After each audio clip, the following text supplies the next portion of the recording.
कृपा बनी रहे। लीजिए, एकादशी से शुरू हुआ हमारा ये जनवरी का महीना एकादशी पर ही खत्म हो रहा है। अरे याद है ना आपको, 31 की रात को एकादशी थी और 1 तारीख को प्रदोष था। आज हम बात कर रहे हैं सुबह की राम राम 2026 की, और दिन जैसे भाग रहे हो 29 जनवरी गुरुवार का दिन फिर से। आज हम एकादशी की बात करेंगे, जया एकादशी है आज की बात। तो जया एकादशी का व्रत कैसे रखते हैं, क्या खाते हैं, क्या करते हैं, आपको सारी जानकारी इस वीडियो में मिलेगी। तो चलिए वीडियो की शुरुआत करते हैं। एकादशी की तिथि भगवान विष्णु को समर्पित है। वैसे तो साल में 24 एकादशी पड़ती हैं, लेकिन साल 2026 में एक माह अधिक मास होने के कारण कुल 26 एकादशियां पड़ने वाली हैं।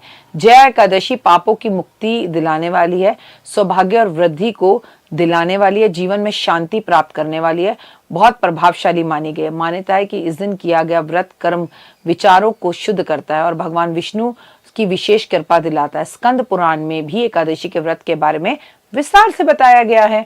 तो चलिए, एकादशी की तिथि करे ना करे पर कुछ कर्म अच्छे जरूर करें। जय एकादशी का क्या फल मिलेगा? पापों का बोझ से मुक्ति दिलाने वाली तिथि है, जय दिलाने वाली ये जो है तिथि है।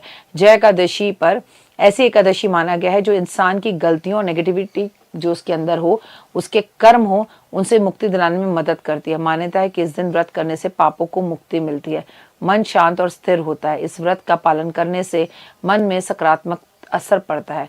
उपवास, पूजा, ध्यान जरूर करें, मानसिक तनाव दूर होता है और भीतर से शांति का संतुलन बढ़ता है। परिवार में सुख समृद्धि बढ़ती है। जय एकादशी की पूजा करने से भगवान विष्णु, माता लक्ष्मी का आशीर्वाद मिलता है। माना जाता है इस दिन व्रत परिवार, सौभाग्य, समृद्धि बढ़ाता है। देव की कृपा, पितरों की शांति मिलती है। इस तिथि पर किया गया व्रत न केवल देवताओं की कृपा दिलाता है बल्कि पितरों की शांति के लिए भी अत्यंत शुभ माना जाता है। बाधाओं पर विजय और सफलता का प्रतीक है। जया नाम स्वयं विजय का संकेत देता है। परंपराओं के अनुसार इस व्रत का जीवन में आने वाली बाधाएं दूर होती हैं, व्यक्ति अपने प्रयासों में सफल होता है। जया एकादशी की पूजा कैसे करें? सुबह जल्दी उठें, साफ सुथरे वस्त्र पहनें, पूजा के स्थान पर दीपक जलाएं, भगवान विष्णु और माता लक्ष्मी का ध्यान करें। भगवान विष्णु की प्रतिमा या चित्र को पीले कपड़े पर आप स्थान दें। गंगा जल, तुलसी दल, पीले फूल, धूप, चंदन, फल, अक्षत, और याद रखिएगा इसके साथ साथ आपको थोड़े से जो है जरूर ड्राई फ्रूट्स भी लेने हैं। हाँ जी, अक्षत भी लेने हैं। पूजा करें, भगवान को सब चीजें अर्पित करें। जब भगवान को यहाँ माथे पर तिलक करें तो उसमें थोड़े सा अक्षत जरूर लगा दें।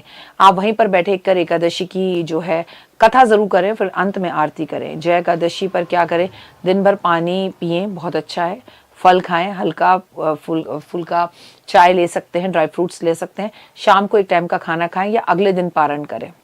व्रती को सोना नहीं चाहिए, भगवान विष्णु के मंत्रों का जाप करना चाहिए। जरूरतमंद ब्राह्मण या जरूरतमंद व्यक्तियों को भोजन देना चाहिए और क्रोध नहीं करना चाहिए, गुस्सा नहीं करना चाहिए। गुस्सा इंसान का सबसे बड़ा दुश्मन है। जय एकादशी पर हल्के रंग के कपड़े पहने और कोशिश करें कि पीले पहने तो बहुत ही अच्छी बात। किसी को उल्टा ना बोलें, चुगली करने वाले से दूर रहें, तामसी भोजन ना करें। एकादशी पर अनाज नहीं खाते, और अगर आप व्रत नहीं भी रखते तो इस दिन अनाज कम खाएं और कम से कम चावल तो बिल्कुल ना खाएं।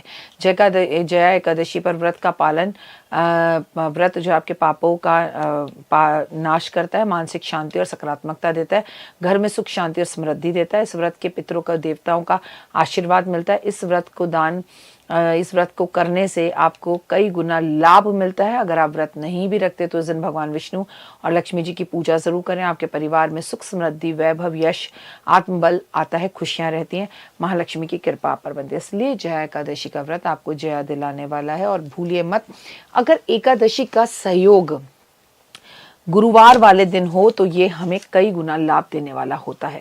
यानी कि इस दिन गुरुवार है तो आपको ये एकादशी और भी लाभदायक होने वाली है। केले के पेड़ की पूजा करें, केले के पेड़ के सामने दीपक जरूर जलाएं, अच्छे अच्छे कर्म करें, अच्छे काम करें, अच्छे फल प्राप्त होंगे। फिलहाल मुझे दीजिए